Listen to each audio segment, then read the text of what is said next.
분리과세와 종합과세는 언제 어떻게 하는 건가요? 그럼 분리과세가 좋은지 종합과세가 좋은지 어떤 것을 선택할지는 언제 결정해야 돼요? 자, 그럼 최종적으로 분리과세가 좋으냐 종합과세가 좋으냐 어떻게 판단하면 좋을까요?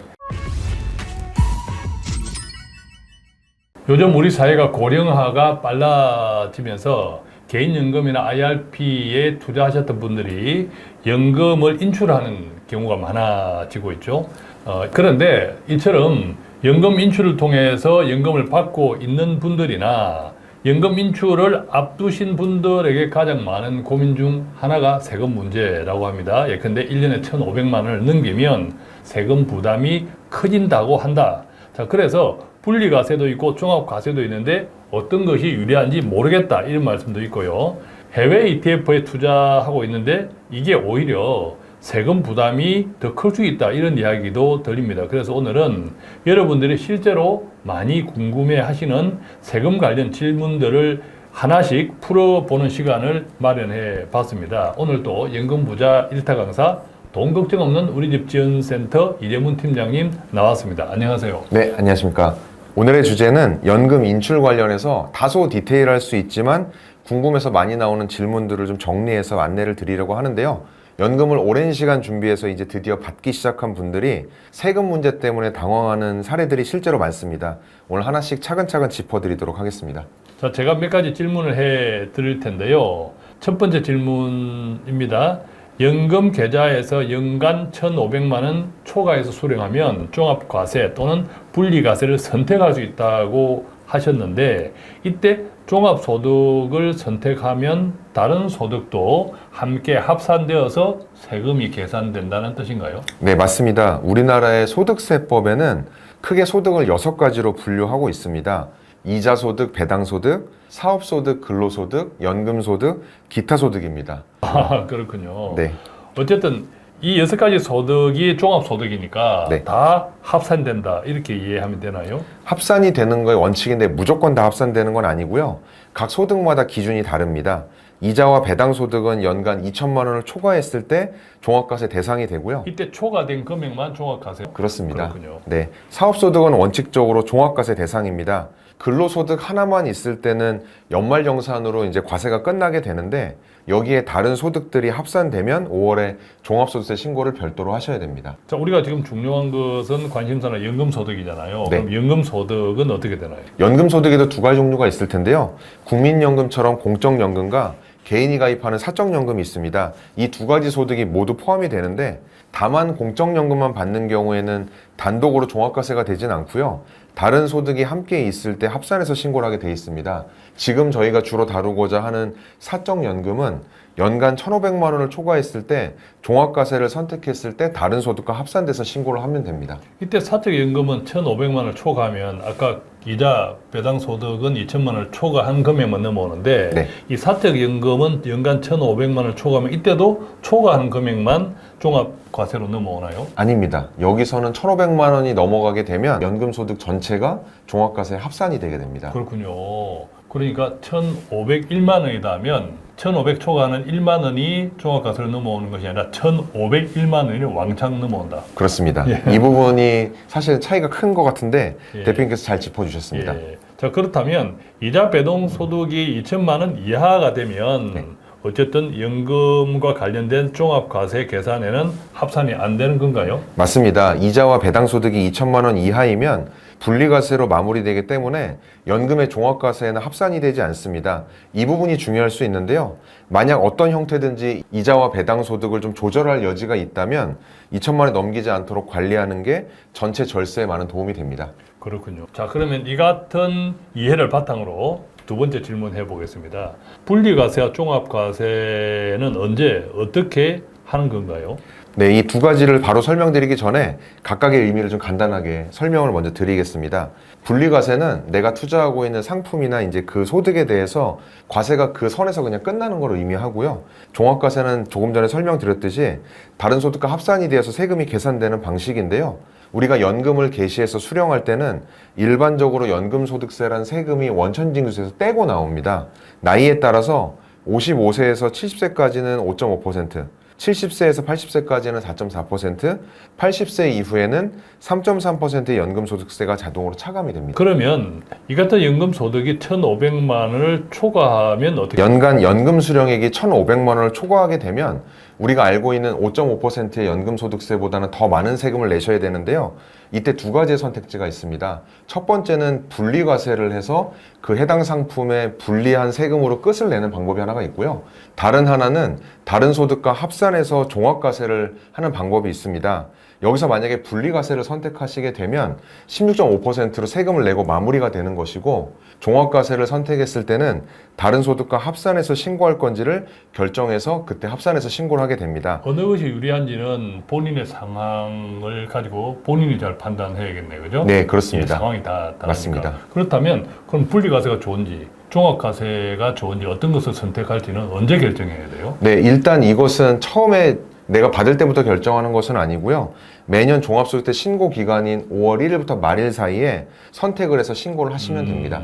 자, 그런데 종합과세를 하든 분리과세를 하든 이미 원천 징수로 떼간 세금이 있다. 그것은 어떻게 되나요? 일단 많은 분들이 그렇게 되면 세금을 또 두 번 내는 거 아니냐, 이중과세 되는 거 아니냐 염려를 하시는데요. 실제 이미 납부한 연금소득세는 기존에 이미 납부했던 세, 기납세액으로 처리가 되기 때문에 나중에 최종 정산할 때 그만큼이 차감되고 계산돼서 이중과세는 염려하지 않으셔도 됩니다. 예, 그렇군요. 자, 그럼 최종적으로 분리과세가 좋으냐, 종합과세가 좋으냐 어떻게 판단하면 좋을까요? 실제 분리과세에 대한 선택지가 늘어나기 전에는 무조건 종합과세로만 하셔야 됐습니다. 그런데 선택지가 늘어났기 때문에 좀 고민을 해보셔야 되는데, 단순하게 보면 다른 소득이 많아서 합산해서 최종 신고한 세율이 16.5%를 넘어간다면 분리과세가 유리할 것이고요. 반대로 다른 소득이 적거나 아예 없어서 합산되는 세율이 낮다면 종합과세가 오히려 세금을 줄여줄 수도 있습니다. 일반적으로 우리가 종합과세가 된다고 하면 무조건 많은 세금을 내야 된다 이렇게 생각을 하는 분들이 계신데, 종합소득세의 가장 낮은 세율을 살펴보면 6.6%에서 시작을 하거든요. 그래서 더 적은 세금을 낼 수도 있기 때문에 나의 소득 구조를 좀 잘 따져보고 판단하시는 게 중요하고, 이 상황에서 좀 고민된다면 세무 전문가 상담해 보시는 것도 권해드립니다. 예, 그렇군요.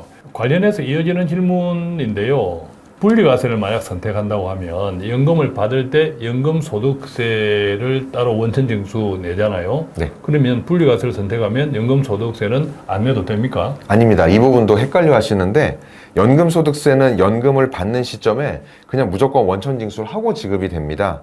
분리과세를 선택한다고 해서 연금소득세를 안 내는 게 아니라 나중에 최종 정산할 때 16.5%로 확정이 된다는 개념으로 이해를 하시면 됩니다. 어떤 상황에서든 연금소득세는 먼저 떼고 그 다음에 추가적인 세금이 있으면 다시 내고 네. 이렇게 이해하면 되겠군요. 맞습니다. 마지막으로 한 번 더 정리해드리면, 연금 받을 때 나이 연령 기준으로 3.3에서 5.5%는 무조건 원천징수하고 지급을 하고, 연간 1,500만 원이 초과되었을 때 다음해 5월에 분리과세 또는 종합과세를 선택해서 그거에 맞는 세금을 내시면 되는데, 분리과세로 선택하실 때는 16.5%로 종결이 되고요.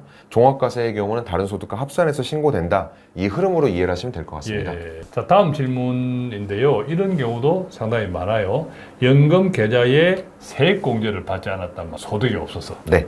자, 그랬을 때 세액공제를 받지 않고 납입한 돈이 있는데 그 원금을 다 인출하고 나면 그 이후에 운용해서 얻은 수익도 인출을 하잖아요. 네. 자, 그랬을 때 세금은 어떻게 적용해요? 네, 이 부분도 헷갈려 하시는 분들이 많으신데요. 먼저 세액공제를 받지 않고 납입한 원금, 즉 세금이 적용되지 않는 부분은 그간 세제 혜택을 적용받은 게 없으니까 인출할 때 세금도 없고 편하게 인출해서 사용을 하시면 됩니다. 다만 그 원금을 굴려서 생긴 수익은 다른데요. 연금계좌 안에서 발생한 운용이익이다 보니까 이 수익은 기본적으로 연금소득세 과세 대상 소득이 됩니다. 그럼 수익을 인출할 때 어떤 세율이 적용이? 우리가 알고 있듯이 연금으로 분할해서 수령하는 경우에는 연간 1,500만 원 이내라고 한다면 동일하게 3.3에서 5.5%의 낮은 세율로 과세가 됩니다. 우리가 흔히 말하는 저율과세 혜택이 그대로 적용이 되는 겁니다. 그러니까 연금 계좌에 돈을 적립할 때 만약에 근로소득이나 다른 소득이 있으면 세액공제 일종의 절세 효과 때문에 가입하시는 분들도 많잖아요. 네. 그렇기 때문에 내가 납입한 원금을 절세 혜택을 받았기 때문에 그 부분을 나중에 연금으로 받을 때는 연금소득세가 적용이 되는데 네.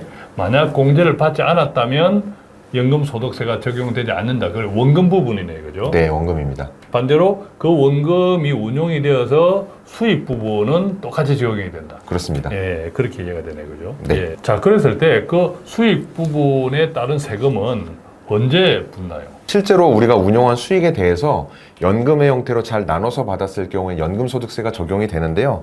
다만 이 돈을 일시금이나 중간에 해지할 목적으로 사용했을 때는 연금의 취지를 벗어난다고 해서 이때는 기타소득세가 부여가 됩니다. 기타소득세는 16.5%가 부과가 되고요.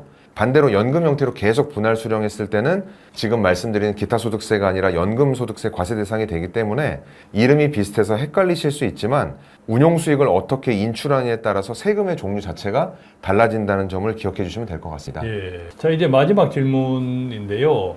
연금 관련 또는 절세 관련 계좌들이 여러 개가 있잖아요. 자, 그래서 내가 소득이 많다. 자, 그랬을 때는 이 같은 계좌들을 세금적인 측면에서 어떤 방식으로 좀 활용하면 좋을까요? 네, 지금 말씀하신 대로 연금저축계좌, IRP 계좌, ISA 계좌를 모두 다 활용하신다라는 건 세금 혜택이 있는 계좌는 이미 최대한 쓰고 계시다는 의미이고요. 아주 잘하고 계신데 그 이상으로 투자할 여력이 있으시다라는 건 자산의 여유가 있다라는 말씀이실 거고요. 이 경우에는 세금 구조를 좀 잘 이해하실 필요가 있습니다. 구체적인 어떤 이해가 필요하나요? 네, 예컨대 국내 주식에 투자하는 것이랑 해외 상품에 투자하는 세금 구조가 많이 다릅니다. 예를 들어서 국내에 상장돼 있는 주식, 뭐 삼성전자나 SK하이닉스를 직접 사고 판다라고 하면 그 매매하는 것에 대한 양도소득세가 현재는 비과세가 적용이 되고 있습니다.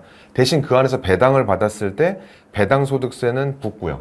다만 해외에 직접 상장된 ETF, 예를 들어서 미국에 직접 달러로 환전해서 투자하는 상품은 매매 차익에 대해서 양도세 22%가 부과가 됩니다. 물론 여기서 기본공제 250만 원은 적용이 됩니다. 그러면 국내에 상장돼 있는 해외 ETF들도 많잖아요. 네. 이런 경우는 어떻게 돼요? 네, 지금 대표님께서 말씀 주신 뭐 가장 대표적인 상품을 예로 들면 타이거 S&P 500이나 뭐 코덱스 S&P 500 이런 상품을 말씀드릴 수 있을 텐데요. 이게 좀 핵심이 될 것 같습니다. 국내에 상장된 해외 ETF의 경우는 매매 차익에 대해서도 배당소득세가 부과가 되고요. ETF에서 나오는 분배금이나 배당도 배당소득세가 붙습니다. 결론적으로 두 가지 양도 차익과 배당에 대해서 두 가지 모두 배당소득이 발생하게 되는 구조입니다. 배당 소득이 많아지겠네요. 네, 그렇습니다. 그래서 금융소득 종합과세를 걱정하시는 분 입장에서 보면 국내에 상장된 해외 ETF에서 발생하는 모든 수익이 금융소득으로 합산될 여지가 있는 거죠. 이미 뭐 임대소득이나 다른 소득이 있는 분이라면 금융소득을 2천만 원 넘기지 않도록 관리하는 게 중요하다고 많이 이야기하는데 국내 상장된 해외 ETF의 경우는 투자하는 모든 형태의 소득이 종합과세 대상 소득으로 들어갈 수 있기 때문에 세금 하나만 놓고 봤을 때는 이 상품군은 오히려 피하는 게 유리하실 수 있습니다. 그렇다면 구체적으로 어떻게 투자하는 것이 좋을까요? 네, 금융소득 종합과세 관리가 중요하다고 하면 국내 직접 주식 투자를 하는 매매 차익이 양도세가 비과세인 상품을 먼저 고려하시는 것도 괜찮고요. 미국에 직접 상장된 ETF는 양도소득세가 분리과세되는 구조이기 때문에 이것을 선택하시는 것도 괜찮습니다. 물론 투자의 목적과 자산 배분을 함께 고려하셔야 되기 때문에 단순히 세금 하나만 보고 결정하시는 것보다는 전문가와 상의해 보시기를 좀 권해드립니다. 예. 자, 오늘 이렇게 해서 연금과 투자에 관해서 많은 분들이 궁금해 하시는 내용들을 하나씩 살펴봤는데요. 물론 세금 문제는 본인의 재정 형편에 따라서 많이 달라지기 때문에 오늘 함께 나눈 이야기를 참고하시되 반드시 전문가와 상담을 통해서 최적의 선택을 하시면 좋겠습니다. 저희는 여기서 마치겠습니다. 고맙습니다. 고맙습니다.